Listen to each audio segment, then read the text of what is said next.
My name is Kimberly Guerra and I am from Bay Cliff, Texas. I was born in Galveston at UTMB to two wonderful parents, and around the age of second grade we moved to Bay Cliff, Texas. We moved to Rupert Street, and my time with my parents before we moved to Rupert Street was, I would say, like any other childhood, where there was a lot of laughter, love, hugs, playfulness, family time. I think somewhere along the way, as we ventured off onto Rupert Street, I was in second grade, my life just shifted. As a second grader, I started to struggle with things that I had never embarked on, and just came to the realization that some people weren't who they seemed to be. And so I think my journey in life with my mom and my dad, I had one sibling, my brother, was that it started very rough as we moved on that street. There was a lot of drugs, alcohol abuse, physical abuse to my mom in front of me and my brother. A lot of physical abuse that was put upon my brother and I from my father, who was under the influences of alcohol and substance abuse. I think during that time I always knew that there was a God, because I had always seen my mom praying and making the sign of the cross, and I also had a praying grandmother. My brother and I's journey, it was rough. There was a lot of physical abuse, mental abuse. And from there, I think being a prodigal daughter and wanting more to life and wanting a way out. And I remember the turning point in my life was when my dad was upset with me for something that had to do with a boy, and it led to him putting a 9mm to my head and saying, "I brought you into this world and I will take you out. You're not allowed to talk to boys. You're not allowed to look at boys." I think from that very moment on, things were a blur. It was the one person who was supposed to love me and shelter me and protect me used to do a good job of it, but somehow that just faded away. I just turned to a lot of just the prodigal child, just running around, sneaking around, doing things that weren't, doing things that were not something a young girl should be doing. Just some drugs and drinking, and I soon found myself pregnant at 15. And I remember going home and telling my mom, and without hesitation, she told my dad as he walked in the front door from a long, hard day of work. And I just remember there was some words exchanged, and him saying, "Well, you made your bed and you're gonna lie in it." And I just felt betrayed, but I also felt like I was gonna have a fresh start, a way out. So I went to leave and pack my belongings, and my dad told me, "What are you doing? You didn't pay for any of this." I did, so what you have on is what you have, so you can leave. So I remember leaving and slamming the door and feeling a sense of freedom. I remember my mom crying and begging me to stay, and I walked out and my life started. And I met my kid's dad, who was not a Christian at the time, and he was young and his dad had just passed away. And we just kind of did life together as 16, 17-year-old kids, not really thinking of consequences or what life had to bring. So we had our daughter in the year of 1998, and for me, she was the game changer. She was my reason to get up in the morning and want to be somebody and want to work hard and want to be successful. And years passed and the relationship was rocky. I soon was pregnant again with my son, and he was born in the year 2003. I was attending a pregnancy crisis center, reading some Bible book verses for baby bucks so that you could purchase used items at a resale shop for your baby. And I just remember that time being alone and not sure where to go. My mom was off working and my dad was on drugs, and at this time so was my younger brother. Somewhere in that valley low, there was a lady who had my name and number and knocked on my door and offered to give me all of this baby stuff she had in her truck. So she had planned it out and thought it through and was sweet, and I wasn't sure how to take her, but I just thought, you know what, God, I need somebody, and she was my somebody. So she gave me all the baby stuff that I needed up to 1 year of my son's life. And I remember all she was saying in return was that she wanted me to visit her church one time. And so, as she would have it, I visited her church one time, and that was a life-changing event for me because I just dug deeper, and I would go to church and I would hear God just tell me, just keep coming, just one foot in front of the other. Soon after going to church there, I decided that God had told me that I needed to leave a abusive relationship. So before my son was born, actually, not soon after she had delivered all that baby stuff, I decided to embark on being a single mother. And I remember being scared and not knowing, but knowing that God was going to direct me somehow, some way. So I had my son and we walked it out. I was kind of nervous on how to raise a young man without a father, but then I kept hearing God tell me that he was going to find the perfect father for him. My family loved on me through those times and trials.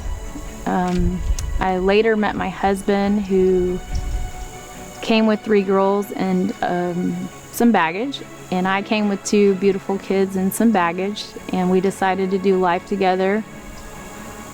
We struggled up and down, and we decided eventually we would have one baby together, and we did.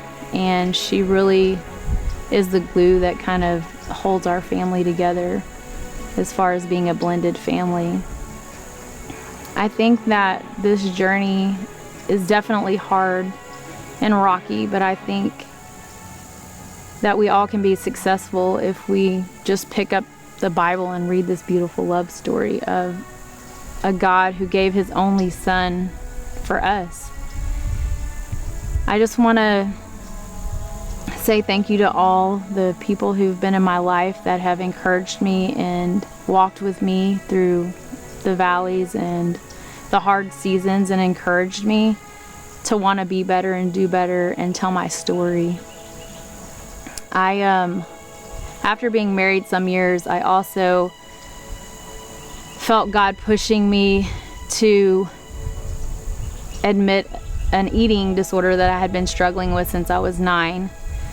I wasn't sure exactly what that eating disorder was or even how to put a name to it, since I had it since I was 9 on and off.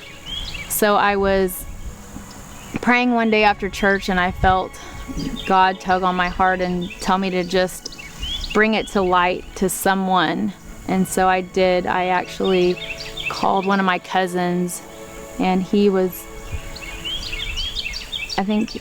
I called one of my cousins and he did not answer, so I texted him and just admitted what was going on in my life, and he sent this beautiful message, and it said something to the nature of, you're resilient and you've always worked hard and you've always tried to keep your family together. Do not neglect what is important right now, which is your mind and your health. So I went home, and I remember telling my mom, my brother, and my husband I had this eating disorder, and my husband looked in awe because we had been married for a while years, and he had no clue. And I remember my brother saying, "I knew you did that," and my mom saying, "I knew you did too." Them just being really loving, and I decided to check into a facility to help me with those struggles and to learn about them. And I remember the psychologist saying, "It's very rare that a 9-year-old develops this eating disorder." And I said, "I guess I'm that rare one." I remember my time at that facility was a slowdown from the businesses of life. It helped me to really zoom in and look at how my life was going and all that I had endured, and just sit back and just take a breath and gain control of my life, and just, it's time to move on and press forward. So I did that. I was successful. I graduated from there and came home to my family, and we just continued to do life.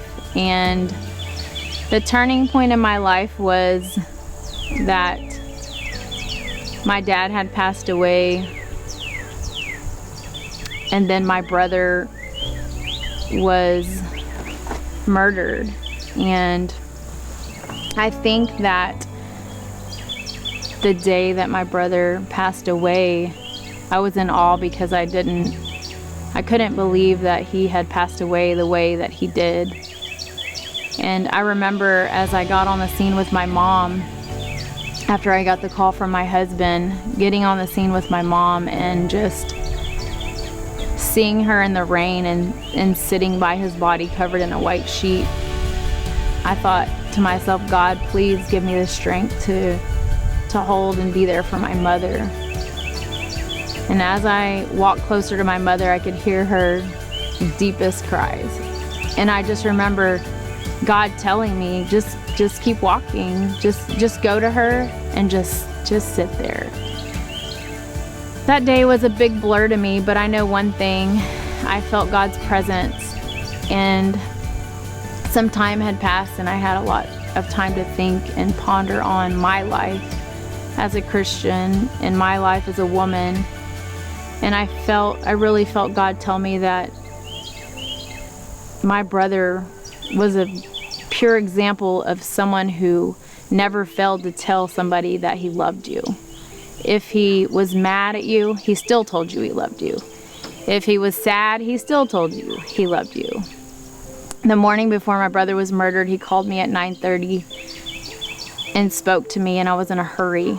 But I remember him telling me, "I love you." And I knew from that experience of his death and being at his funeral, I remember speaking and saying that if I could do one thing better, it would be to love others the way that he did. So I embarked on this journey to find some joy and be more lovable, which was very hard for me to do. And as God would have it, in August of this year, I had a shoulder injury from a volleyball game, and I was off of work, and it seems to be forever, but it's been about 5 months. And during that 5 months, there's been a lot of trials and tribulation. But one thing I know is that God used my life as a stage for others during this time. I've gotten to know the gentleman who took my brother's life's mother. We met in court, and we have established a social relationship at this point. And my husband, my family, my kids, my grandchildren, we are all closer because of the people that God has put in my life to help me, mentor me, and walk me through this journey. And if I can make a difference in one person's life, like one persons made a difference in my life during the seasons of life, that's what I would like to do. I wanted to read a Bible verse out of my Bible from Corinthians. And it's Paul writing to the church of Corinth, and it says, "But we have this treasure in jars of clay to show that is all surpassing power from God, not from us. We are hard pressed on every side, but not crushed, perplexed, but not in despair, persecuted, but not abandoned, struck down, but not destroyed." I feel like God gives us the authority as Christians to heal and bind up our wounds, as somebody once told me recently.